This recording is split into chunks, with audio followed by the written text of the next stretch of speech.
കാൽനട നടക്കാൻ വലിയ പ്രയാസമൊന്നുമില്ല ഈസിനെ സഹായിച്ച്. പക്ഷേ ഒറ്റ കുഴപ്പമേ ഉള്ളൂ, മൊബൈൽ നെറ്റ്വർക്ക് ഇല്ല വീട്ടിൽ നിന്ന്. പ്രത്യേകിച്ച് അമ്മയും പിന്നെ ബാക്കി കുടുംബമൊക്കെ വൈഫും കുട്ടികളൊക്കെ അവരെ ഇങ്ങനെ വിളിച്ചുകൊണ്ടിരിക്കും, കിട്ടുകയില്ല. ഇതൊരു എനിക്ക് തോന്നുന്നു അന്നത്തെ കാലത്ത് വൺ വേ തന്നെ ഒരു 23 days എടുക്കും എത്താൻ, നടന്ന് പിന്നെ തിരിച്ചൊരു 23. അപ്പോൾ ഒരു 1.5 മാസത്തെ ഒരു യാത്ര നമ്മൾ will be cut off from the world.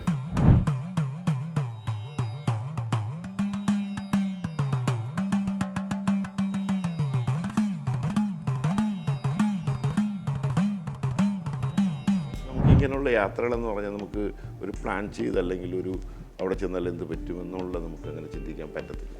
നമ്മളൊരു തീരുമാനം എടുത്തു കഴിഞ്ഞാൽ റിസ്ക് പോവാം.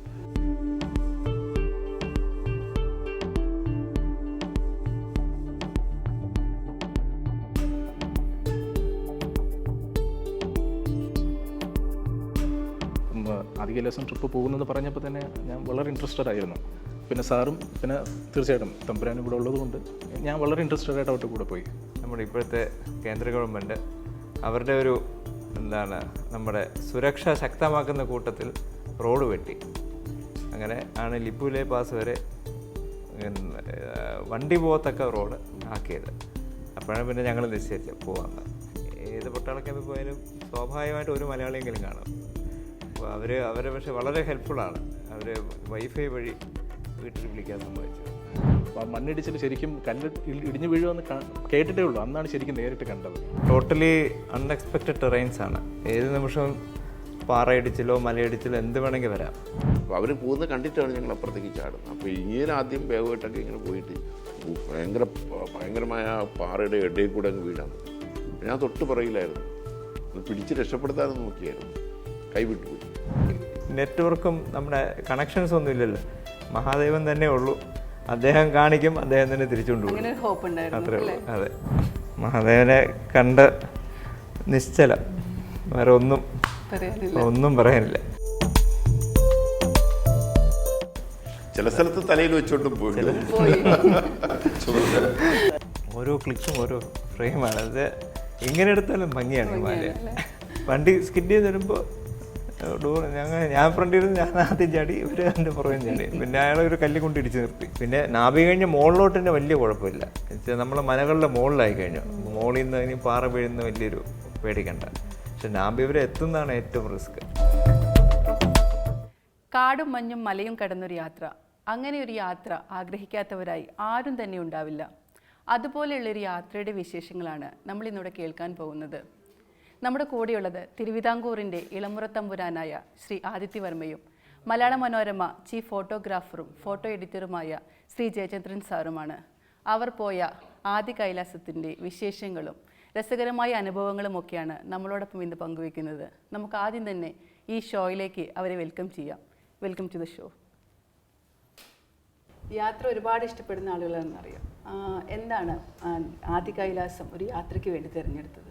ഞങ്ങൾ പോകാൻ തീരുമാനിച്ച സമയത്ത് എനിക്ക് കൈലാസത്തിൽ പോകണമെന്ന് ഭയങ്കര ആശയമായിരുന്നു. അപ്പോൾ പക്ഷേ നമ്മുടെ ബോർഡർ ഇഷ്യൂസ് കൊണ്ട് അത് വളരെ പ്രയാസമാണ്. അപ്പോഴാണ് ഞാൻ നമ്മുടെ ജയന്തൻ സാറിൻ്റെ അടുത്ത് പറഞ്ഞത്. അദ്ദേഹം പറഞ്ഞ് അദ്ദേഹത്തിൻ്റെ ഒരു സുഹൃത്തുണ്ട് മിലിറ്ററിയിൽ, ഒരു ബ്രിഗേഡിയർ ഗോപാൽ, അദ്ദേഹം വഴിയാണ് ഞങ്ങൾ അവിടുത്തെ കുറച്ച് കോൺടാക്ട്സ് കിട്ടിയത്.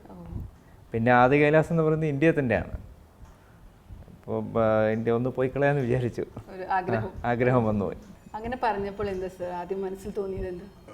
എനിക്ക് ശരിക്കും പറഞ്ഞാൽ ഞാൻ റോയൽ ഫാമിലിയുടെ കുറച്ച് വർക്ക് ചെയ്ത് വർഷങ്ങളായിട്ട് ഞാൻ ചെയ്യുന്നുണ്ട് ഈ ഡോക്യുമെൻറ്റേഷൻ. അപ്പോൾ തമ്പുരാൻ ഈ കൈലാസം പോകണമെന്നുള്ള ഒരു ആത്മാർത്ഥമായിട്ടുള്ള ഒരു ആഗ്രഹം ഉണ്ടെന്ന് എനിക്ക് തോന്നിയിട്ടുണ്ട്.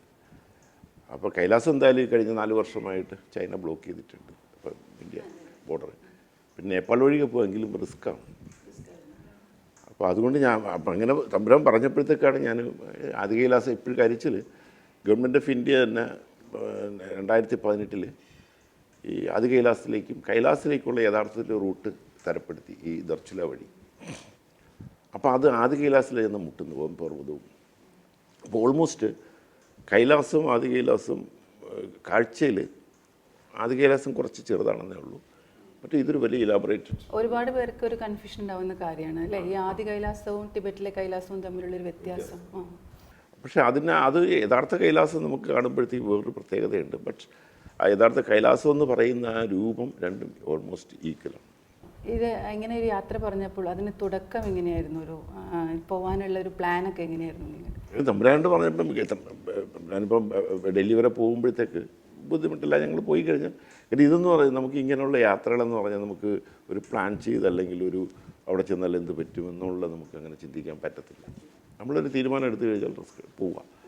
അപ്പോൾ നമ്മൾ ട്രാക്ക് ഇത് നമ്മുടെ വഴി ഫൈനലൈസ് ചെയ്യുക, ആ വഴി മാറിപ്പോകാതെ അതിലേക്ക് ആ ലക്ഷ്യത്തിലെത്താനുള്ള മാക്സിമം നമ്മുടെ വിൽ പവറാണത്. അപ്പോൾ ആ വിൽ പവർ തമ്പുരാനുണ്ടെന്ന് എനിക്ക് പൂർണ്ണമായിട്ട് വിശ്വാസമുണ്ട്. അപ്പോൾ പിന്നെ ബുദ്ധിമുട്ടില്ല. പിന്നെ കൂടുതലുള്ള അഖിലാണ്. അഖിലും ഒരു ഒരു പുതിയ എഡ്യൂക്കേഷൻ കഴിഞ്ഞിട്ട് ബേസിക്കലി ഒരു എഞ്ചിനീയറാണ്. പക്ഷെ ഞങ്ങൾ കൂടെ കൂടിയിരിക്കുകയാണ്. അഖിൽ എല്ലാ പിന്തുണയുമായി ഇവരുടെ കൂടെ തന്നെ ഉണ്ടായിരുന്നു. അഖിൽ എന്തായിരുന്നു ഇത് പോകുമ്പോഴുള്ള ആദ്യത്തെ ഒരു അനുഭവമായിരുന്നു അല്ലേ?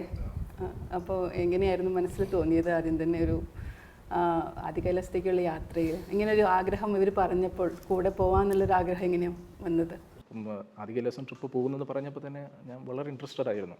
പിന്നെ സാറും പിന്നെ തീർച്ചയായിട്ടും തമ്പുരാനും കൂടെ ഉള്ളത് കൊണ്ട് ഞാൻ വളരെ ഇൻട്രസ്റ്റഡ് ആയിട്ട് അവരുടെ കൂടെ പോയി. ഞാൻ സാറിൻ്റെ സ്റ്റാഫാണ്. ഏകദേശം ഒരു 6-7 വർഷങ്ങൾക്ക് മുമ്പ് വരെ അവിടേക്ക് കാൽനടയായിട്ട് മാത്രമേ പോകാൻ പറ്റുള്ളൂ എന്ന് കേട്ടിട്ടുണ്ട്. അങ്ങനെയുള്ള ഒരു അവസരമായിരുന്നെങ്കിൽ പോവായിരുന്നു. കാൽനട നടക്കാൻ വലിയ പ്രയാസമൊന്നുമില്ല ഈസിനെ സഹായിച്ച്. പക്ഷേ ഒറ്റ കുഴപ്പമേ ഉള്ളൂ, മൊബൈൽ നെറ്റ്വർക്ക് ഇല്ല വീട്ടിൽ നിന്ന്. പ്രത്യേകിച്ച് അമ്മയും പിന്നെ ബാക്കി കുടുംബ വൈഫും കുട്ടികളൊക്കെ അവരെ ഇങ്ങനെ വിളിച്ചുകൊണ്ടിരിക്കും, കിട്ടുകയില്ല. ഇതൊരു എനിക്ക് തോന്നുന്നു അന്നത്തെ കാലത്തെ വൺ വേ തന്നെ ഒരു 23 days എടുക്കും എത്താൻ, നടന്ന് പിന്നെ തിരിച്ചൊരു 23. അപ്പോൾ ഒരു 1.5 മാസത്തെ ഒരു യാത്ര നമ്മൾ will be cut off from the world.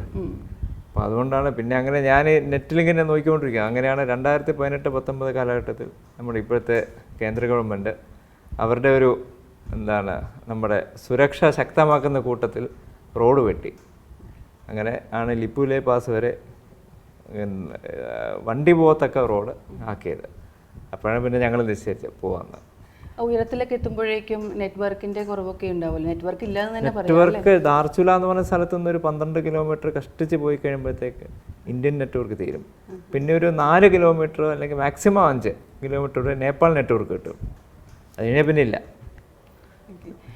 എങ്ങനെയായിരുന്നു മുന്നൊരുക്കങ്ങളും വഴിയും എല്ലാം?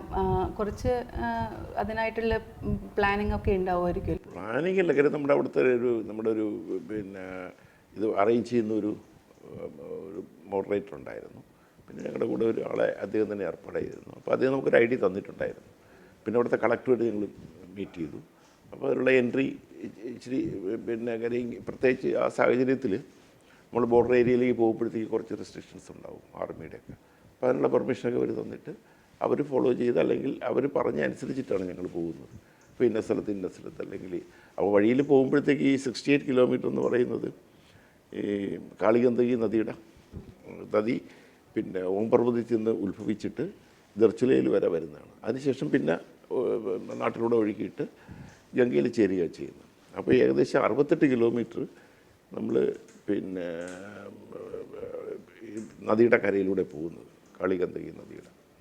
പിന്നെ ഞാൻ ഇതിന് പോകണമെന്ന് ആഗ്രഹിക്കുന്നതിന് കാളിഗന്ദകി നദിക്കൊരു പ്രത്യേകതയുണ്ട്. തിരുവിതാംകൂർ രാജകുടുംബമായിട്ട് വളരെ അടുപ്പമുള്ളൊരു സ്ഥലമാണ്. അല്ലെങ്കിൽ ഈ കാളിഗന്ദകി നദി എന്ന് പറയുന്നത്. ഇപ്പോൾ ശ്രീ പത്മനാഭൻ്റെ 1208 വിഗ്രഹം ശാലഗ്രാമം കൊണ്ടാണ് വിഗ്രഹം ചെയ്തിരിക്കുന്നത്. അപ്പോൾ എൻ്റെ മനസ്സിൽ ആദ്യം ഞാൻ ആവശ്യപ്പെട്ടപ്പോഴത്തേക്ക് എൻ്റെ മനസ്സിൽ ഉദിച്ചത് അതാണ്.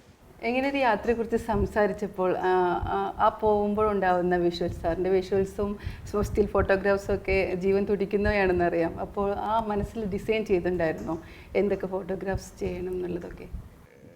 കാര്യം ഞാൻ മിക്കവാറും ഓൾമോസ്റ്റ് എൻ്റെ ഹിമാലയൻ സെക്ടർ യാത്ര ചെയ്തിട്ടുണ്ട്.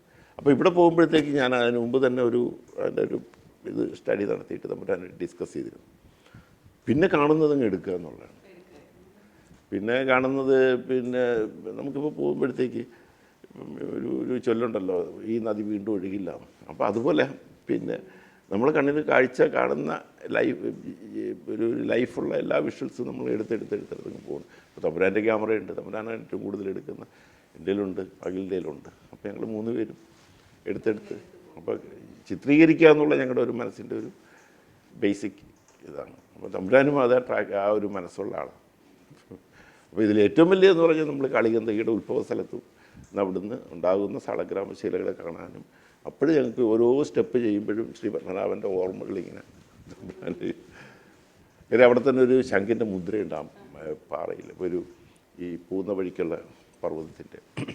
അത് കാണുമ്പോൾ തന്നെ ഒരു അതിശയം. അപ്പം എത്രയോ ഏകദേശം 1729 അന്ന് തന്നെ ഈ തിരുവിതാംകൂറുമായിട്ടുള്ളൊരു ബന്ധം ആ മേഖലയ്ക്ക് ഉണ്ടായിരുന്നു എന്നുള്ളത് തെളിയിക്കുന്നതാണ് ആ ശംഖ്.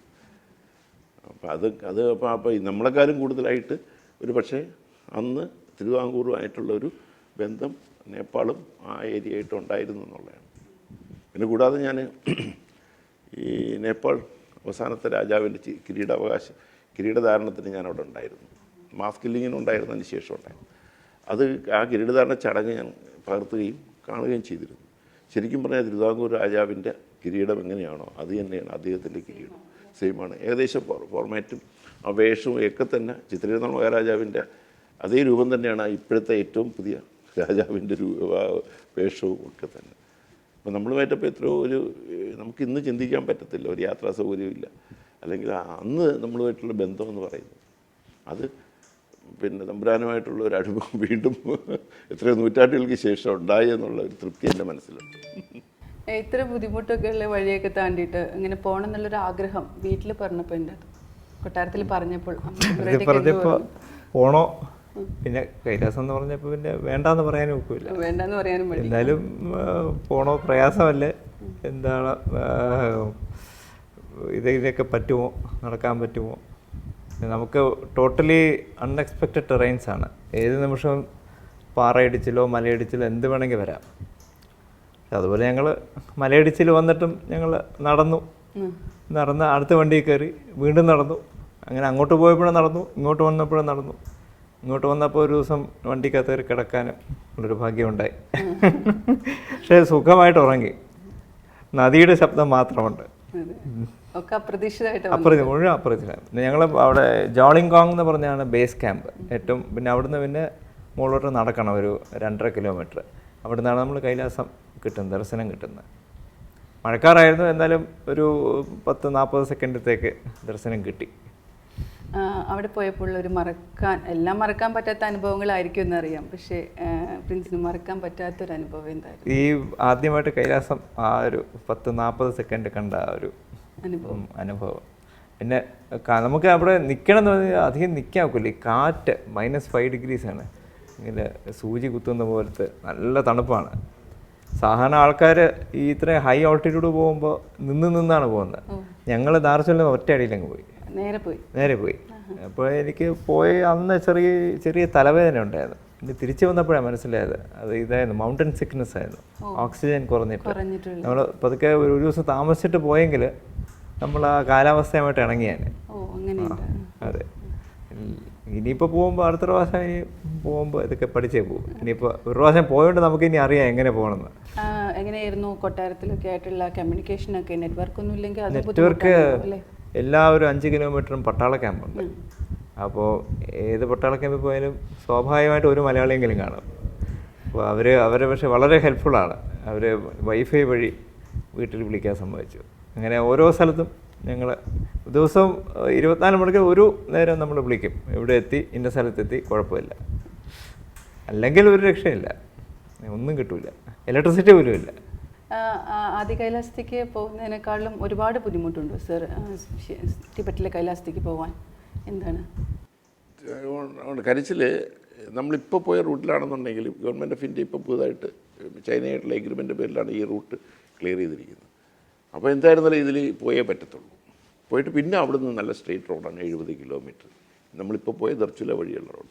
പക്ഷേ നമ്മൾ ടിബറ്റ് വഴി പിന്നെ കാഠ്മണ്ഡു വഴി പോവുകയാണെന്നുണ്ടെങ്കിൽ പിന്നെ അല്ലാതെ തന്നെ നമ്മുടെ പഴയ കാലത്തൊരു റൂട്ടുണ്ട്, നമ്മുടെ സിൽക്ക് റൂട്ട് എന്ന് പറയുന്നത്, നമ്മുടെ ബോർഡർ ഏരിയ എന്ന് സിൽക്ക് റൂട്ട്. അതും ഇച്ചിരി ടഫാണ്. പിന്നെ ഈ കാഠ്മണ്ഡു വഴി പോവുകയാണെന്നുണ്ടെങ്കിൽ നമ്മൾ ഈ ടിബറ്റൻ സെക്ടറാണ് കംപ്ലീറ്റ്, ടിബറ്റാണ്. പിന്നെ അതിലൂടെ പോകുമ്പോഴത്തേക്കും നമ്മുടെ ഒരു പ്രത്യേകത എന്ന് പറയുന്നത് ഇപ്പം റെസ്ട്രിക്റ്റ് ചെയ്തിട്ടുണ്ട്. എന്താണ് ടിബറ്റ് എന്ന് നമുക്ക് കാണാൻ നോക്കും. അവിടുത്തെ ലൈഫ്, കാര്യം ചൈന പിടിച്ചിറക്കിയതിന് ശേഷം അവിടുത്തെ പട്ടിണിയും ഒക്കെ നമുക്ക് നേരിട്ട് മനസ്സിലാക്കാനും കാണാനും പറ്റും. അവിടുത്തെ മൊണാസ്ട്രീസൊക്കെ തകർന്ന് കിടക്കുന്നത്, അതൊക്കെ നമ്മുടെ മനസ്സിന് ഭയങ്കരമായിട്ട് ഫീൽ ചെയ്യും. അതാണ് അവിടെ ചെന്നിട്ട് കൈലാസിലേക്ക് എത്തുമ്പോൾ ഉള്ളൊരു എക്സ്പീരിയൻസ്. അത് വേറൊരു കാര്യം. ഇവിടെ അറ്റ്ലീസ്റ്റ് അടുത്തൊക്കെ കുറച്ച് മരവും അല്ലെങ്കിൽ എന്തെങ്കിലുമൊക്കെ പച്ചപ്പൊക്കെ ഇട്ട് ഇന്ത്യയുടെ ഭാഗമാണ്. മറ്റേ പക്ക ടിബറ്റൻ പീഠഭൂമിയാണ്. അപ്പോൾ അവിടെ ഒരു ഇല പോലും ഇല്ല. അപ്പോൾ അവിടുത്തെ പ്രകൃതി, കാറ്റിന് പ്രത്യേകതയുണ്ട്, സൂര്യനിൽ അല്ലെങ്കിൽ പ്രകാശത്തിൽ രാത്രിയുടെ പ്രത്യേകതയുണ്ട്. അപ്പോൾ അതിനൊക്കെ ഇച്ചിരി ഭീകരത കൂടുതലാണ്. അവിടുന്ന് അങ്ങനെയുള്ള എക്സ്പീരിയൻസ് ഭയങ്കര അങ്ങനെ ചെന്നാലേ മനസ്സിലാവുള്ളൂ അല്ലേ? അകലെ ഇങ്ങനെ ഈ മണ്ണിടിച്ചിലൊക്കെ ഉണ്ടായിരുന്ന സമയത്ത് പേടിച്ചോ? പേടിച്ചു.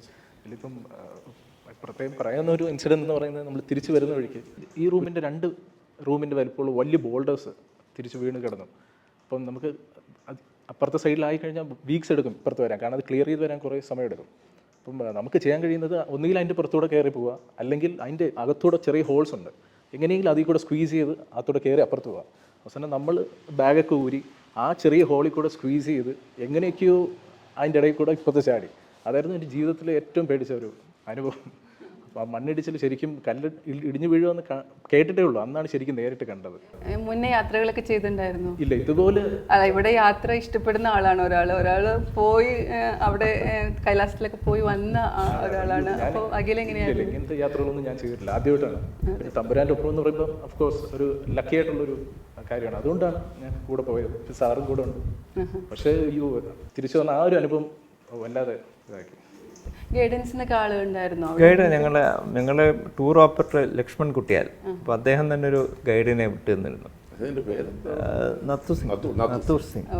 അദ്ദേഹം ഈ പാറയുടെ മുകളിൽ നിന്ന് താഴെ വീണ് കാല് ഫ്രാക്ചർ ആയി ഞങ്ങളുടെ കൺമുമ്പിൽ വെച്ച്. ഇത്ര ഹൈറ്റ് ഇല്ല, രക്ഷപ്പെടുത്താൻ അങ്ങനെയാണ് ഞങ്ങളുടെ മുമ്പിൽ ഇങ്ങനെ ഓരോ പിന്നെ അല്ല 10 ഏകദേശം ഒരു 30 അടി ഹൈറ്റുള്ള ഇതാണ്. അപ്പോൾ അയാളെ കൂടെ പട്ടാളക്കാരുണ്ടായിരുന്നു ആദ്യത്തെ വന്ന കൂടെയല്ല. അപ്പോൾ അവർ പോകുന്നത് കണ്ടിട്ടാണ് ഞങ്ങൾ അപ്പുറത്തേക്ക് ചാടുന്നത്. അപ്പോൾ ഇങ്ങനെ ആദ്യം വേഗമായിട്ടൊക്കെ ഇങ്ങനെ പോയിട്ട് ഭയങ്കരമായ പാറയുടെ ഇടയിൽ കൂടെ അങ്ങ് വീഴാൻ തുടങ്ങി. ഞാൻ തൊട്ട് പറയില്ലായിരുന്നു, അത് പിടിച്ച് രക്ഷപ്പെടുത്താനും നോക്കിയായിരുന്നു, കൈവിട്ടു പോയി. ആ പിടിയിലും എനിക്കിപ്പോഴും ഒരു ഷോക്കുണ്ട്. പിന്നെ അതിനുശേഷം അദ്ദേഹത്തിനെ ആരെ എടുത്തോണ്ട് ഞങ്ങൾ പിന്നെ ആ ടീം ഉണ്ടായിരുന്നു. എടുത്ത് ഒരു ജീപ്പുണ്ട്, ഒരു 3-4 കിലോമീറ്റർ നടന്നു. അപ്പോഴത്തേക്ക് ഒരു ജീപ്പ് കിട്ടി, അതിൻ്റെ മുകളിൽ ഇദ്ദേഹത്തിനെ ഇരുത്തി. എന്നിട്ട് അവിടുന്ന് ഞങ്ങൾ ഒരു 5 കിലോമീറ്റർ പോയിട്ടാണ് ഞങ്ങളുടെ വണ്ടി കിട്ടിയത്. അങ്ങനെ പോകുന്ന വഴിക്ക് ഇപ്പോൾ ഈ വണ്ടിയൊക്കെ പോകാൻ പറ്റാത്ത സമയമൊക്കെ ഉണ്ടായിട്ടുണ്ടാവുമല്ലോ അല്ലേ? ഉണ്ടാവും. ആ ടൈമിലാണോ ഇറങ്ങി നടന്നതൊക്കെ? അങ്ങനെ ഈ ലാൻഡ് സ്ലൈഡ് വന്നപ്പോൾ അങ്ങനെ വന്ന് ഞങ്ങൾ അവർ പറഞ്ഞ് ഓരോ ലാൻഡ് സ്ലൈഡ് നിൽക്കും, ഇപ്പോൾ ശരിയാവുമെന്ന് പറയും. പിന്നെ 3-4 മണിക്ക് അങ്ങനെ നിന്ന് ഞങ്ങൾ 1.5 ദിവസം കാറിൽ തന്നെ ലാൻഡ് സ്ലൈഡ് മാറുമെന്ന് പറഞ്ഞിരുന്നു. പിന്നെ നമ്മൾ ചോദിച്ചു എത്ര കിലോമീറ്റർ ഉണ്ട് ധാർച്ചില്ല, അവർ പറഞ്ഞു 20-22 കിലോമീറ്റർ ഉണ്ടെന്ന്. നടക്കാമെന്ന് ചോദിച്ചു. പേടിയൊന്നും തോന്നിയില്ല? ഇല്ല. ഈ ഒരു ആഗ്രഹം മനസ്സിൽ വന്നില്ലേ, ആദ്യ കൈലാസത്തിലേക്ക് പോകണം എന്നുള്ളൊരു ആഗ്രഹം? അപ്പോൾ എന്തായിരുന്നു ആ ഒരു റൂട്ടിനെ കുറിച്ചൊക്കെ ആലോചിക്കുമ്പോൾ ഒരു പേടി മനസ്സിൽ ചെറുതായിട്ട് വന്നിട്ടുണ്ടായിരുന്നു? അതോ അങ്ങനെ പറഞ്ഞാൽ കാണുമ്പോഴാണ് കുറച്ചുകൂടെ ഒരു ഭയമല്ല, ഇതിങ്ങനെ ഇവിടെ എത്തി തിരിച്ച് എങ്ങനെ പോകാൻ പറ്റും, അങ്ങനെ ഒരു ഉൾഭയമല്ല, ഒരു ആശങ്ക വന്നു. പിന്നെ മനസ്സിലായി അങ്ങോട്ട് പോയപ്പോൾ പിന്നെ ഈ ബാക്കി നെറ്റ്വർക്കും നമ്മുടെ കണക്ഷൻസ് ഒന്നും ഇല്ലല്ലോ, മഹാദേവൻ തന്നെ ഉള്ളൂ, അദ്ദേഹം കാണിക്കും, അദ്ദേഹം തന്നെ തിരിച്ചുകൊണ്ടുപോകും, അത്രേ ഉള്ളൂ. അതെ. പട്ടാള ക്യാമ്പൊക്കെ നന്നായിട്ട്, പട്ടാള ക്യാമ്പൊക്കെ അവരുടെ കാര്യം കുറച്ച് അവർ ഈ ഹൈ വിൻ്ററിലും സമ്മറിലും എല്ലായിടത്തും ഉറക്കമില്ലാതെ നമുക്ക് വേണ്ടി ഉണർന്നിരിക്കുന്ന ആൾക്കാരല്ലേ, സമ്മതിക്കണം അവരുടെ കാര്യങ്ങൾ. പക്ഷെ നമ്മുടെ ബോർഡർ കഴിഞ്ഞ് കഴിഞ്ഞാൽ ചൈനയുടെ എനിക്ക് വന്ന കേട്ടതാണ്, ലിപ്പുലെ പാസ് കഴിഞ്ഞാൽ അവരുടെ 4 ലൈൻ റോഡാണെന്നാണ് പറഞ്ഞത്. പക്ഷെ അവിടെ പിന്നെ പ്ലെയിൻസ് ആണ്, മല കുറവാണ്, ഇലക്ട്രിസിറ്റി ഇല്ല. അപ്പുറത്ത് ഇലക്ട്രിസിറ്റി ഉണ്ടോ എന്നറിയില്ല, എന്തായാലും ഇപ്പുറത്തില്ല. ഇപ്പോഴും സോളാർ ലൈറ്റ്സ് ഒക്കെ ഉണ്ട്. ലാസ്റ്റ് പോസ്റ്റ് ഓഫീസ് നിൽക്കുന്നത് ഗുഞ്ചി എന്ന് പറഞ്ഞ സ്ഥലത്താണ്, last post office in India എന്ന് പറഞ്ഞു. മഹാദേവനെ ആദ്യമായി കണ്ട ഒരു അനുഭവം എന്ന് പറയും? മഹാദേവനെ കണ്ട് നിശ്ചലം, വേറെ പറയാനില്ല. ഒന്നും പറയാനില്ല. സാറിന് ഇനിയും കാണണമെന്ന് പറഞ്ഞു. ഞാൻ തമ്പുരാൻ്റെ ഫീൽ എൻജോയ് ചെയ്യുന്ന ഒരു മനുഷ്യനായിരുന്നു. കാര്യം ആ ഒരു ഫീൽ കണ്ടിട്ടാണ് പിന്നെ ഞാൻ മനസ്സിലൊരു, ഞാൻ ആദ്യമൊന്നും അങ്ങനെ ഒരു ആളായിരുന്നില്ല കുറച്ച്. അപ്പം പക്ഷേ അതിനുശേഷം അനുഭവങ്ങൾ കൊണ്ട് കുറച്ചൊക്കെ വിശ്വാസം വരികയും പിന്നെ ആത്മാർത്ഥമായിട്ട് അതൊരു അനുഭവമാണ്. അല്ല ഇത് ഞാൻ ബേസിക്കലി ഒരു ഫോട്ടോ ജേർണലിസ്റ്റാണ്. അപ്പം അതിന് നമ്മുടെ ആ സംഭവങ്ങൾ ഒക്കെ ആയിരിക്കും മനസ്സിൽ കൂടുതൽ കൂടുതലും അതും പിന്നെ ആൾക്കാർ ഫീലിങ്സ്, മറ്റുള്ളവരുടെ ഫീലിങ്സാണ് നമ്മൾ കൂടുതൽ. അപ്പം അത് തമ്പുരാൻ്റെ ഒരു ഫീൽ ഞാൻ ഇങ്ങനെ ചുറ്റും നോക്കിക്കൊണ്ടിരിക്കുക.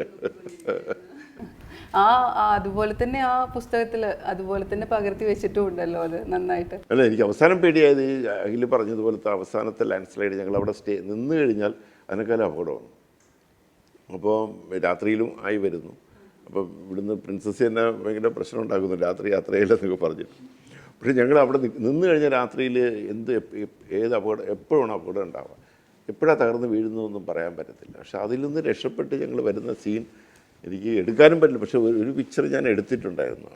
നമുക്ക് ഒന്നും പിന്നെ എപ്പോഴാണ് തകർന്ന് നമ്മൾ അടിയിലേക്ക് പോകുന്നതെന്ന് പറയാൻ പറ്റത്തില്ല. അങ്ങനെ ഹൈ റിസ്ക് ആണ് അങ്ങനെയുള്ള സിറ്റുവേഷൻസ്. അത് പക്ഷേ ഈ യാത്രയിലൊക്കെ നമുക്ക് എപ്പോഴും പ്രതീക്ഷിക്കാവുന്നതാണ്. എക്യുപ്മെന്റ്സ് ഒക്കെ കൊണ്ടുപോയിരുന്നു. ഞങ്ങളെല്ലാം എല്ലാ എക്യുപ്മെൻറ്റ്സും കൊണ്ടുപോകും. അത്യാവശ്യം ലഗേജ് ഒക്കെ ഉണ്ടായിരുന്നു. ലഗേജ് എനിക്കൊരു ഷോൾഡർ ബാഗും ഒരു ബ്രീഫ് കേസും, അതാണ് എനിക്ക് പറ്റിയ അബദ്ധം. ഷോൾഡർ ബാഗ് മതിയായിരുന്നു. ഞാനീ നടക്കണം, പെട്ടെന്ന് ഉരുട്ടുന്നവർക്കും വിചാരിക്കുന്നില്ല. അപ്പോൾ ഒരു വീലുള്ളൊരു സൂട്ട് കേസായിരുന്നു. പക്ഷെ അതും ഉരുട്ടിക്കൊണ്ടാണ് വന്നത്. അവിടുത്തെ ഈ മണ്ണ് റോഡിൽ കൂടെ, അൺഈവൻ ടെറേനിൽ കൂടെ. ചില സ്ഥലത്ത് തലയിൽ വെച്ചോണ്ടും പോയി തലയിൽ വെച്ചോണ്ട് എടുത്തിരുന്നത്. അത് പറഞ്ഞിട്ട് അത് അറിയാതെ ചെയ്തു പോകുന്ന മനുഷ്യരുടെ ആ ഒരു സാഹചര്യം. പക്ഷെ ഒരു ക്ഷീണമോ, അരുവിയുടെ വെള്ളം കുടിക്കുക, അല്ലെ ചായ വല്ലതും കിട്ടുകയാണെങ്കിൽ കിട്ടുക, നടക്കുക. താമസമൊക്കെ എങ്ങനെയായിരുന്നു അവിടെ? താമസം ഒരു ദിവസം നമ്മൾ മറ്റേ നാബി എന്ന് പറഞ്ഞ വില്ലേജിൽ ചെറിയൊരു റൂം കിട്ടി. ഞങ്ങൾ 4-5-6 പേര് ഒരു റൂമിൽ തറയിൽ മെത്ത വരിച്ച് ഉറങ്ങി.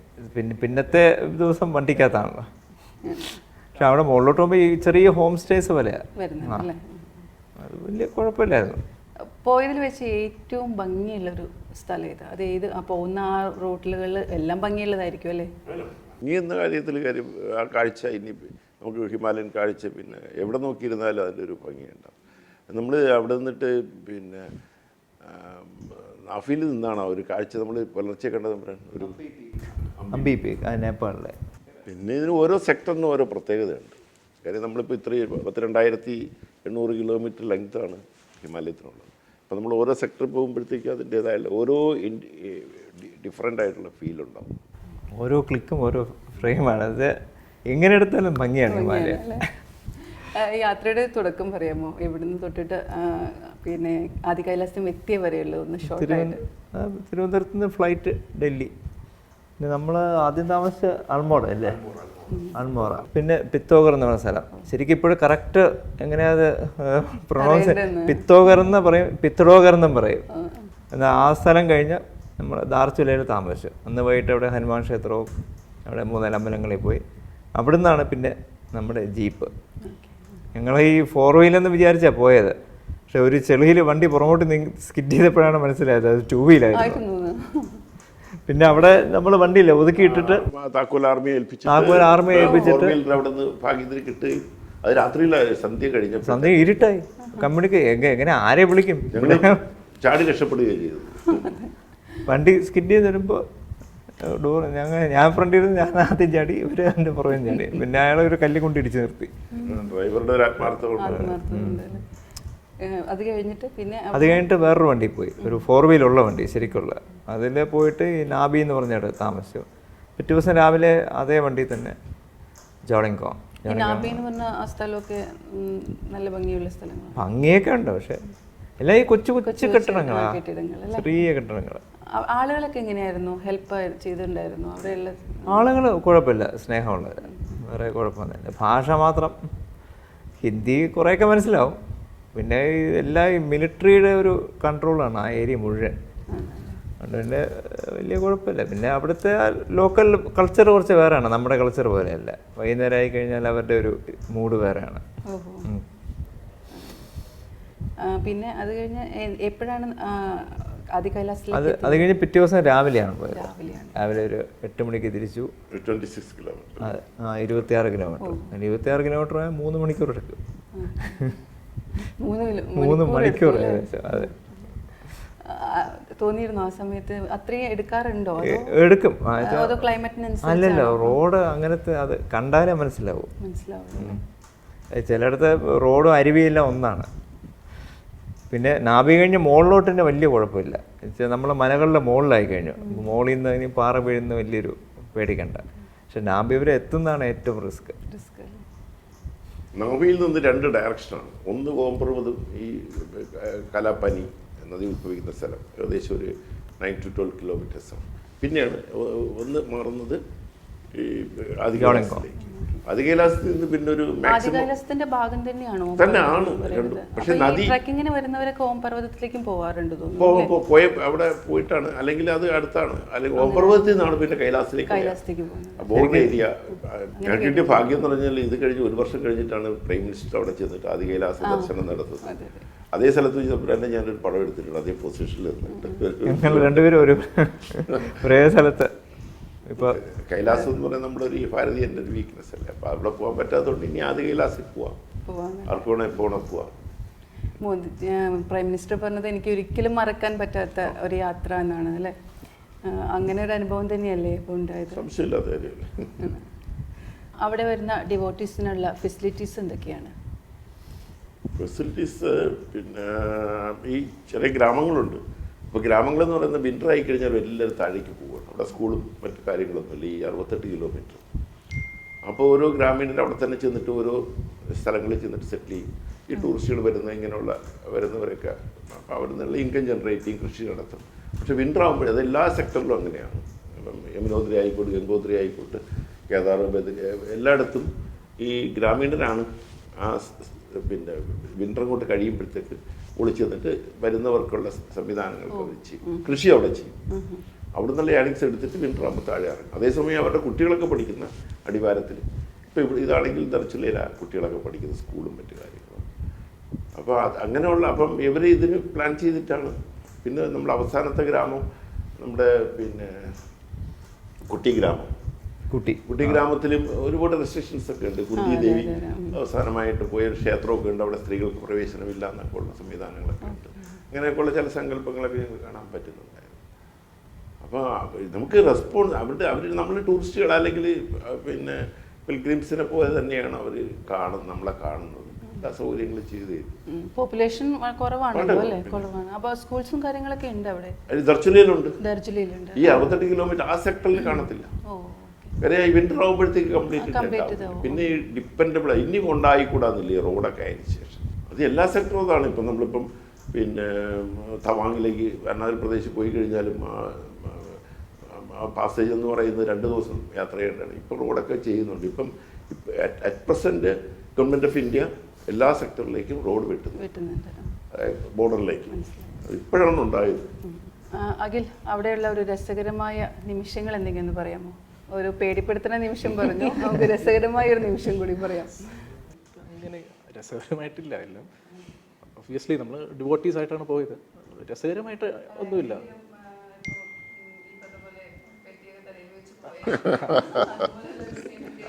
അത് ഒബ്വിയസ്ലി ഒന്നാണ്. പിന്നെ ഒന്ന് എനിക്ക് രസകരമായിട്ട് തോന്നിയത് നമ്മൾ കാറിൽ കിടന്നുറങ്ങിയതാണ്. നമ്മൾ ജീവിതത്തിൽ ആദ്യമായിട്ടാണ് ഞാൻ കാറിൽ കിടന്നുറങ്ങുന്നത്. ഞാൻ ഡ്രൈവർ സീറ്റിൽ, തമ്പുരാൻ തൊട്ടപ്പുറത്തെ സീറ്റിൽ, സാറ് പിറകെ. അപ്പം നമുക്ക് കഷ്ടിച്ച് ലെഗ് റൂമുണ്ട്. എങ്ങനെയൊക്കെയോ സ്ക്വീസ് ചെയ്തൊക്കെ എങ്ങനെയൊക്കെയോ തിരിഞ്ഞു മറിഞ്ഞൊക്കെ അതിൻ്റെ അകത്ത് കിടന്നുറങ്ങി ഒരു ദിവസം. അതായിരുന്നു മറക്കാൻ പറ്റാത്ത ഒരു അനുഭവം. രസകരമായിട്ട് എനിക്ക് തോന്നിയത് അതാണ്. അതൊരു നാടൻ ചായക്കടയാണ്, അവിടുത്തെ ലോക്കൽ ഒരു സ്ത്രീ നടത്തുന്ന ചായക്കട. അപ്പോൾ അവിടെ നോക്കിയപ്പോഴത്തേക്ക് അങ്ങനത്തെ 2 ചെറിയ മുറി പോലത്തെ സംവിധാനവും ഷീറ്റൊക്കെ ഉണ്ട്. പക്ഷെ അവിടെ ഡ്രൈവറും നമ്മുടെ കൂടെ വന്ന ആളുകൾ. അപ്പോൾ ഞങ്ങൾ വിചാരിച്ചു ഞങ്ങൾക്കത് അവിടെ സേഫായിട്ട് തോന്നിയില്ല. അങ്ങനെ കാറാണ് പിന്നെ വണ്ടിയിലായിരിക്കും സേഫ് എന്ന് തോന്നിയിട്ട്. അപ്പോൾ നമുക്ക് പ്രകൃതിയും രാത്രി ആസ്വദിക്കാമല്ലോ. ഗ്ലാസ് ശക്കരം താത്ത് വെച്ചു, കാറ്റ് കുറച്ച് ഫ്രഷ് എയർ കയറാൻ വേണ്ടി. നല്ല ഫ്രഷ് എയർ കയറിയിട്ടുണ്ടാവില്ലേ? തണുപ്പും. ഓക്കെ, മോണൊക്കെ കാണാൻ നല്ല ഭംഗിയായിരിക്കും. പൗർണമി നാളിൽ പോകുന്നത് ഒരു പ്രത്യേക ഭംഗി എന്ന് പറയുന്നേക്കാം അല്ലേ? പൗർണമി നാളിൽ ഞങ്ങൾ പോയപ്പോൾ പൗർണമി അല്ലായിരുന്നു. പക്ഷേ എൻ്റെ ജീവിതത്തിൽ ഒരു വലിയ പൗർണമി ഞാൻ കണ്ടിട്ടുണ്ട്. അത് വെച്ചാൽ വൈശാഖ പൗർണമി കൈലാസത്തിൽ. അത് നമ്മുടെ ഒരു മനസ്സിൻ്റെ സങ്കല്പത്തിൽ പിന്നെ ഇവിടെ നമ്മൾ പൗർണമിയുടെ ആ സമയത്തല്ലല്ലോ ഇതല്ല ചന്ദ്രൻ ഉണ്ടായിരുന്നു ഉണ്ടായിരുന്നു, ഉണ്ടായിരുന്നു മഴയും മറ്റും. ഇത് ശരിക്കും പൗർണമി ഞാൻ വൈശാഖ പൗർണമി ഈ പാർവതി തോഴിമാരും പിന്നെ ആ ദിവസം തന്നെ ഞാൻ ആരും പോകാൻ ധൈര്യപ്പെടുത്ത നിമിഷമായിരുന്നില്ല. ഞാൻ പോയി കാണുകയും പാർവതി തോഴിമാരും എന്നുള്ള സങ്കല്പം മണാൽ പക്ഷികളാണെന്ന് നേരിട്ട് കാണുകയും ചിത്രീകരിക്കുകയൊക്കെ ചെയ്തിട്ടുണ്ട്. അത് പിറ്റേന്ന് മനോരമയിലായിട്ട് പ്രിൻ്റ് ചെയ്ത് വരികയും ചെയ്യും. അത് ജീവിതത്തിൽ വലിയൊരു അനുഭവമാണ്. മറക്കാനൊക്കാത്ത ഒരു സംഭവം എന്ന് വെച്ചാൽ ഇപ്പം തമ്പുരാനൊന്നും ഒരിക്കലും പിന്നെ അങ്ങനെ ഒരു സാധാരണ യാത്രക്കാരനെ പോലെയൊക്കെ ബിഹേവ് ചെയ്യത്തുള്ളൂ. ഞങ്ങൾ ദർച്ചിലയിൽ ചെന്നിട്ട് അപ്പം ഞങ്ങളുടെ കോർഡിനേറ്റ് ചെയ്യുന്ന ആൾ ടിക്കറ്റ് എടുക്കാനായിട്ടൊക്കെ മറ്റേ പെർമിഷൻ മേടിക്കാനൊക്കെ ആയിട്ട് ഓഫീസിലേക്ക് പോയപ്പോൾ ഞങ്ങൾ ആ മ്യൂസിയം, ഒരു നാടൻ മ്യൂസിയം ഉണ്ട് അവിടെ, മ്യൂസിയത്തിലേക്ക് പോയിട്ട് ഞങ്ങൾ ആ മ്യൂസിയം കണ്ടു. ദർച്ചില മ്യൂസിയം ഗ്രാമീണ മ്യൂസിയം. വരുന്ന വഴിയെന്ന് പറഞ്ഞാൽ നമ്മളിപ്പം ഇവിടെ കേരളത്തിൻ്റെ ഏകദേശം കണ്ണൂരിൽ നിന്ന് തിരുവനന്തപുരം വരെ വരുന്ന ദൂരത്തേക്കാൾ കൂടുതലുണ്ട്. പക്ഷെ അവിടെ നിന്ന് മനുഷ്യരെ കാണാൻ ഒക്കത്തില്ല, അത്ര വിജനമായുള്ള പ്രദേശങ്ങളാണ്. ഇവിടെ വന്നപ്പോൾ ആൾക്കൂട്ടൊക്കെ ഉണ്ടായിരുന്നു. ഈ ദർച്ചില എന്ന ഗ്രാമത്തിൽ വന്നപ്പോഴത്തേക്ക് ചെറിയൊരു ഗ്രാമം, ഒരു ചെറിയ പട്ടണം പോലെയാണ്. അത് കഴിഞ്ഞാൽ പിന്നെ അങ്ങനെയുള്ള ഗ്രാമങ്ങളില്ല. അവിടെ ചെന്ന് ഞങ്ങൾ ഇതൊക്കെ കണ്ട് പിന്നെ അവിടുത്തെ പഴയ മ്യൂസിയമൊക്കെ ഇങ്ങനെ കണ്ടപ്പോഴത്തേക്ക് ഞങ്ങളിങ്ങനെ എവിടുന്നാണ് വരുന്നതെന്നൊക്കെ. അപ്പം അവിടുത്തെ മ്യൂസിയം നടത്തിപ്പിക്കുക ഒരു സ്ത്രീയാണ്, അവരുടെ പേരെന്താ, ഉറുമിള. അപ്പം പേര് നിങ്ങൾ ആദ്യം ചോദിച്ചില്ല, ഉറുമിള ഇങ്ങനെ ചോദിച്ചു. നമ്മൾ പറഞ്ഞു ഇങ്ങനെ കേരളത്തിൽ നിന്നാണ്, തിരുവനന്തപുരത്ത് നിന്നാണ്. ചോദിച്ചിട്ട് നിങ്ങൾ പത്മനാഭസ്വാമി ക്ഷേത്രം അറിയാമോ എന്നൊക്കെ ചോദിച്ചു. അപ്പോൾ പിന്നെ ഞങ്ങൾ പറഞ്ഞ് അറിയാമെന്ന് ഞാൻ തമ്പുരാൻ്റെ മുഖത്ത് നോക്കിയായിരുന്നു. തമ്പുരാൻ എക്സ്പോസ് ചെയ്യുന്നില്ല, അത് വിടുന്നില്ല. അപ്പം ഞാനത് അവരോട് പറഞ്ഞു, ഇന്ന ആളാണ്. അവരും കൊണ്ട് ഭയങ്കരമായിട്ട് പിന്നെ എന്ന് പറഞ്ഞാൽ സന്തോഷത്തിൻ്റെയും ഭക്തിയുടെയും ഒക്കെ കൂടെ അവർ ഭയങ്കരമായിട്ട് തമ്പുരാനെ കണ്ടപ്പോൾ തന്നെ പറഞ്ഞു. അന്ന് പിന്നെ കോടതി വിധി വരുമ്പോഴത്തേക്ക് പ്രിൻസസും അമ്മയും തമ്പുരാനും കൂടെ കെട്ടിപ്പിടിച്ച് നിൽക്കുന്ന ഒരു ചിത്രം, അത് പത്രങ്ങളിലൊക്കെ വന്നു. പക്ഷെ അതിനേക്കാൾ ഉപരിയായിട്ട് ഓൺലൈൻ പിന്നെ ഇതിലേക്കൊക്കെ ഭയങ്കരമായിട്ട് സ്പ്രെഡ് ചെയ്തു. അപ്പോൾ പറയുന്ന ആ പടം മനസ്സിലിങ്ങനെ അവർ വെച്ചേക്കുകയാണ്. അപ്പോൾ ഇത് ഇന്ത്യയുടെ ഏതോ മൂലയ്ക്ക് കിടക്കുന്ന ഒരു ഗ്രാമം, ഹിമാലയൻ സെക്ടറിൽ അവർ പെട്ടെന്ന് ഐഡൻറ്റിഫൈ ചെയ്യപ്പെടുകയും പിന്നെ അവരുടെ ഒരു ആഘോഷമായിരുന്നു. അവിടെ എല്ലാവരും വിളിച്ചിട്ട് ഇതിനെപ്പറ്റി ചർച്ച ചെയ്യുകയും ബഹളം വയ്ക്കുകയും ഒക്കെ ചെയ്ത്.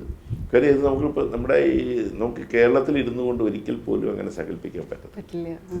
അപ്പോൾ നമ്മുടെ ഈ നാടിനെ പറ്റിയിട്ടും ഇവിടുത്തെ ക്ഷേത്രത്തെ പറ്റിയിട്ടും ഇവിടുത്തെ റോയൽ ഫാമിലിയെ പറ്റിയിട്ടും ഉള്ള ഒരു നമ്മൾ സങ്കല്പിക്കാത്ത ചില പിന്നെ ഇപ്പം നമ്മളിപ്പം പിന്നെ ആദിശങ്കരനെ പറ്റി കേരളത്തിൽ അധികം പിന്നെ നമ്മൾ ചർച്ച ചെയ്യപ്പെടാറില്ല, അങ്ങനെ കൂടുതലായിട്ട് ചെയ്യാറില്ല. പക്ഷേ നമ്മൾ നോർത്തിലേക്ക് പോയി കഴിഞ്ഞാൽ ആദിശങ്കരനാണ് അവിടെ മൊത്തം മുഴുകി നിൽക്കുന്നത്. അതുപോലെയാണ് നമ്മൾ ഈ പത്മനാഭനും ഇവിടുത്തെ ട്രാവൻകൂർ ഫാമിലിയൊക്കെ നമ്മുടെ നോർത്തേൺ സെക്ടറിൽ ഭയങ്കരമായിട്ട് അപ്രീഷിയേറ്റ് ചെയ്യപ്പെടുന്നു. അത് ഞാൻ മനസ്സിലാക്കിയത് ആ നിമിഷമാണ്, ആ ഉറുമിളയുടെ ആ ആഹ്ലാദവും ബഹളവും. പിന്നെ അവരിവിടെ വരെയൊക്കെ ചെയ്തിരുന്നു. അത് നമുക്ക് ഒരിക്കലും എന്തായിരുന്നു മനസ്സിലാക്കുന്നത്. അവരത് കഴിഞ്ഞ് കണ്ടു, ഫോട്ടോ ഒക്കെ എടുത്ത് കണ്ട ഭയങ്കര സന്തോഷമായി. അത് കഴിഞ്ഞ് അവരും ഒരു 12 സ്ത്രീകളും കൂടി തിരുവനന്തപുരത്ത് വന്നു, ഈ മുറിയിൽ വന്നു. എന്നിട്ട് അവർ ക്ഷേത്രം തൊഴണമെന്ന് പറഞ്ഞു. അവർക്ക് 2 ആശയമുള്ളൂ ജീവിതത്തിൽ. അവർ പറഞ്ഞ്, ഒന്ന് കടൽ കാണണം, കടൽ കണ്ടില്ല, അവിടെ നിന്ന് കടൽ, ഇവിടെ വന്ന് ക്ഷേത്രത്തിൽ തൊഴണം. എന്നിട്ട് ആ ലേഡി പോകുന്നതിന് മുമ്പ് പറഞ്ഞു അവരുടെ ജീവിതത്തിൽ ഇനിയും അവർക്ക് ആശയമൊന്നുമില്ല, പത്മനാഭനെ കണ്ടു, ഇനിയും ഒന്നുമില്ല എന്ന് പറഞ്ഞ് അവരെല്ലാവരും അതിന് സമ്മതിക്കണം അവരെ അത്ര. എന്നിട്ട് അവർ കൂടെയുള്ളവരെ ഞങ്ങൾ ചോദിച്ചാൽ ആരൊക്കെയാണെന്ന് കണ്ടിട്ട് പാവപ്പെട്ട ആൾക്കാർ വെച്ചാൽ സിമ്പിൾ, ഓരോരുത്തർക്കും ഓരോ വില്ലേജിൻ്റെ 3/4 ഭാഗമൊക്കെ ഓണേഴ്സാണ് അവരൊക്കെ, അവിടുത്തെ ഭയങ്കര പൈസക്കാരാണ് അവരൊക്കെ വെച്ചാൽ ജന്മിമാരാണ്. അപ്പോൾ അവർ പറഞ്ഞ് ഈ 6 മാസം അവർക്ക് പിന്നെ ടൗണിലേ ഉള്ളൂ, അങ്ങോട്ട് പോകാൻ ഒക്കില്ല. അപ്പോഴാണ് അവർ ഈ ടൂറൊക്കെ പോകുന്നതും. അവരുടെ ഈ വിമൻസ് വെൽഫെയറിൻ്റെ അസോസിയേഷൻ്റെ ഒക്കെ ചീഫാണ് ഈ ലേഡി ഉറുമിള. അവർ ഭയങ്കര സന്തോഷമായി പോകുന്നതിന് മുമ്പേ എനിക്ക് ശരിക്ക് കരഞ്ഞു പോകുന്നത് സന്തോഷം കൊണ്ട്. 2 ആഗ്രഹങ്ങളും നടന്നു. കടൽ കാണുകയും ചെയ്തു, ശ്രീ പത്മനാഭസ്വാമിയെ കാണുകയും ചെയ്തു. എനിക്ക് ശ്രീ പത്മനാഭസ്വാമിയെ കാണുകയും ചെയ്തു, കടലും കണ്ടു. ഈ ഒരു യാത്രയുടെ ഈ ഒരു വേളയിൽ ഒരു ബുക്ക് ഇറക്കണമെന്ന് പോകുമ്പോഴേ മനസ്സിലുണ്ടായിരുന്നോ? ഇല്ല. പെട്ടെന്ന് ഉണ്ടായതാണോ അത്? ബുക്ക് അതോ പോയതിന്റെ ആ ഒരു പശ്ചാത്തലത്തിൽ? പോയതിൻ്റെ ആ ഒരു അനുഭവം വെച്ച് പിന്നെ ഞങ്ങളുടെ രണ്ട് ഫോട്ടോസിൻ്റെ കോമ്പിനേഷൻസും കൂടെ നോക്കിയപ്പോഴേ ഈ ബുക്ക് ഇറക്കിയാൽ ഇനിയും പോകണമെന്ന് ആശിക്കുന്നവർക്കും പിന്നെ ഞങ്ങൾ പോയിട്ടുണ്ടെന്ന് വർഷങ്ങൾ കഴിഞ്ഞാൽ ആൾക്കാരിനെ ഓർത്തിരിക്കും ഈ ബുക്ക് വഴിയെങ്കിലും. അങ്ങനെ റെക്കോർഡ് ചെയ്യപ്പെടുന്നതല്ലേ ഇത്? റെക്കോർഡ് ചെയ്ത് ഇത് ഒരു ഡോക്യുമെൻ്റ് അല്ലേ ഇപ്പോൾ ബുക്കാകുമ്പോൾ ഒരു ഡോക്യുമെൻ്റായി. ഇപ്പോൾ വർഷങ്ങൾ കഴിഞ്ഞ് നല്ല റോഡും ചിലപ്പോൾ ഹൈവേ ഒക്കെ ആയിക്കഴിഞ്ഞാൽ അന്ന് റോഡ് ഇങ്ങനെ ആയിരുന്നു എന്ന് നമുക്ക് ഇത്രയും ഇത്രയും ബുദ്ധിമുട്ടിയാണ് പോയിരുന്നത്. യാത്ര ചെയ്തു എന്നുള്ള ആ ഒരു ശരിക്കും ഇങ്ങനത്തെ സ്ഥലങ്ങളിൽ കുറച്ച് ബുദ്ധിമുട്ടിയേ പോകും. അതെ, അത് മനസ്സിൽ തങ്ങി നിൽക്കാനുള്ള ഒരു അനുഭവം വേണ്ടേ അല്ലേ? പക്ഷേ അവിടുത്തെ ഹിമാലയൻ ക്ലൈമറ്റ് അദ്ദേഹത്തിന് അറിയാം, ഒട്ടും എന്താണ് പ്രിഡിക്റ്റബിൾ അല്ല. ഏത് സമയത്ത് എന്ത് സംഭവിക്കാം. നമ്മുടെ ഓരോ മലയാളി എനിക്ക് പറയാനുള്ള ഓരോ മലയാളിയും നമ്മുടെ ആ സെക്ടർ കണ്ടിരിക്കണം. കാര്യം നമ്മുടെ സംസ്കാരം അറിയണമെന്നുണ്ടെങ്കിൽ, കാര്യം നമുക്ക് ഇപ്പം കൈലാസമൊന്നും അല്ലെങ്കിൽ ഓരോ സെക്ടർ ചെല്ലുമ്പോഴത്തേക്ക് നമുക്ക് അവിടുത്തെ ഒരു പ്രകൃതി കാണുമ്പോഴത്തേക്ക് ഏതോ നൂറ്റാണ്ടുകൾക്ക് മുമ്പ് ഒരു സമൂഹം അവിടെ ഉണ്ടായിരുന്നുവെന്നും ആ കൾച്ചറാണ് നമ്മളിപ്പോൾ ഫോളോ ചെയ്യുന്നതെന്നും മനസ്സിലാക്കാൻ പറ്റും. ആ കൾച്ചർ ഒന്ന് അറിഞ്ഞിരിക്കണം. കാര്യം നമ്മൾ ഓരോ സെക്ടർ കാണുമ്പോഴത്തേക്കും നമ്മുടെ ഈ ശില്പ രൂപങ്ങളൊക്കെ നമുക്ക് മനസ്സിൽ പതിയും. ചിലപ്പോൾ ഇപ്പം കൈലാസം തന്നെ കാണുമ്പോഴത്തേക്ക് ഒരു മനുഷ്യൻ ഉണ്ടാക്കിയതിൻ്റെ ഒരു രൂപം. അപ്പോൾ ഏതോ ഒരു കാലഘട്ടത്തിൽ ശിവനായിരിക്കാം, പാർവതി ആയിരിക്കാം, ഇങ്ങനെയുള്ള സങ്കല്പങ്ങൾ അല്ലെങ്കിൽ ഒരു സമൂഹം അവിടെ ഉണ്ടായിരുന്നുള്ള ഉറപ്പാണ്. പിന്നെ കൂടാതെ നമ്മുടെ ഈ ബോർഡർ സംരക്ഷണം, നമ്മുടെ സേന അല്ലെങ്കിൽ അവരെന്താ ചെയ്യുന്നത്, അത് ഓരോ മലയാളി കാര്യം നമ്മുടെ പലരും ഇതൊന്നും കാണാതെയാണ് അവർ ഓരോ പ്രവർത്തനങ്ങൾ പ്രവർത്തിക്കുന്നത്. അതുപോലെ ഇതൊക്കെ പോയി കണ്ട് നമ്മുടെ സംസ്കാരം നമ്മൾ മനസ്സിലാക്കിയിരിക്കണം. നമ്മുടെ ഈ പിന്നെ നമ്മളെ പ്രൊട്ടക്റ്റ് ചെയ്യുന്ന നമ്മുടെ ജവാന്മാരെന്താ കഷ്ടപ്പെടുന്നത്, എവിടെ ചെന്നിരുന്നാലും മലയാളി സിനിമ കിട്ടും. അതുകൊണ്ട് എല്ലാവരും ഇത് ഹിമാലയൻ സെക്ടർ നമ്മൾ അതിർത്തി കണ്ടിരിക്കണം, അല്ലെങ്കിൽ നമ്മുടെ സംസ്കാരം പഠിക്കണമെങ്കിൽ അങ്ങോട്ട് പോകണം. യാത്രയുടെ ഒരു കോമ്പിനേഷനും നല്ലതായിരുന്നു അല്ലേ? ആ ഒരു 3 പേരും കൂടിയുള്ള 5 കൈലാസങ്ങളുണ്ടല്ലോ. അടുത്തത് ഇനി എങ്ങോട്ട് പ്ലാൻ ഉണ്ടോ? പഞ്ചകേദാർ പ്ലാൻ ചെയ്യുന്നുണ്ട്. ആണോ? പഞ്ചകൈലാസം എങ്ങനെയാണെന്ന് നോക്കാം. ആദ്യം പഞ്ചകേദാർ കംപ്ലീറ്റ് ചെയ്യട്ടെ. ഒരു കേദാരത്തിലേ പോയിട്ടുള്ളൂ, ഇനി ബാക്കി 4 ഉണ്ട്. അങ്ങനെ പോയാൽ കൊള്ളാമെന്നുണ്ട്. ഇനി അടുത്ത സീസൺ ആവട്ടെ. അതുപോലെ ഈ ഞാൻ പറഞ്ഞാൽ കൈലാസത്തിൽ പോകുന്ന എല്ലാവരും അറിഞ്ഞിട്ടൊക്കെ എല്ലാ സൗകര്യങ്ങൾ ജീവിക്കുന്നവർക്ക് ഒരു സൗകര്യവും ഇല്ലാതെ ജീവിക്കാൻ പറ്റുമെന്ന് മനസ്സിലായി. ഏതവസ്ഥയിലും ഇല്ല, നമുക്ക് ഇന്നത്തെ കാലഘട്ടത്തിൽ ആലോചിക്കാം. ഫോൺ ചെയ്യണമെന്ന് പറഞ്ഞാൽ 6 കിലോമീറ്റർ നടന്നാലേ മൊബൈൽ റേഞ്ച് കിട്ടുമെന്ന് പറയുന്നു. അങ്ങനത്തെ സ്ഥലത്തും നമ്മൾ ജീവിക്കാൻ പഠിക്കണം. ഫസ്റ്റ് അത് അങ്ങനെയൊക്കെ ചെന്നപ്പോൾ അതൊരു ബുദ്ധിമുട്ടായി തോന്നിയിരുന്നു. ആദ്യം മൊബൈൽ കിട്ടൂല, പോകുമ്പോഴേ അറിയാമെന്ന് മൊബൈൽ കിട്ടൂല എന്ന്. ഞാൻ ടൂർ ഓപ്പറേറ്റർ ചോദിച്ചു, ലക്ഷ്മൺകുട്ടിയാനോട് ചോദിച്ചു. അദ്ദേഹം പറഞ്ഞ മാക്സിമം താർച്ചൂല എന്നൊരു 15 കിലോമീറ്റർ കഴിഞ്ഞാൽ നിങ്ങൾക്ക് മൊബൈൽ കിട്ടൂല. പക്ഷെ പിന്നെ അദ്ദേഹം ഇടയ്ക്കൊന്ന് പറഞ്ഞു, ചിലപ്പോൾ താമസിക്കുന്ന മലകളുടെ മുകളിൽ നിൽക്കുകയാണെങ്കിൽ നേപ്പാൾ റേഞ്ച് ചിലപ്പോൾ കിട്ടും എന്നൊക്കെ അദ്ദേഹം സൂചിപ്പിച്ചു. ചിലപ്പോൾ, പക്ഷെ അതൊന്നുമില്ല. ഇനിയും അങ്ങനെയുള്ള യാത്രകളൊക്കെ സഫലമാവട്ടെ. ഇതുപോലെയുള്ള ഇന്റർവ്യൂ ഇനിയും വരട്ടെ. സർവേശ്വരനോട് പ്രാർത്ഥിക്കുന്നു. Thank you. നമസ്കാരം. ആദി കൈലാസത്തിന്റെ യാത്രാവിശേഷങ്ങൾ ഇവിടെ പൂർണ്ണമാകുന്നു. വീണ്ടും ഒരു എപ്പിസോഡിൽ കാണുന്നതുവരെ this is Ramya Gayathri signing of.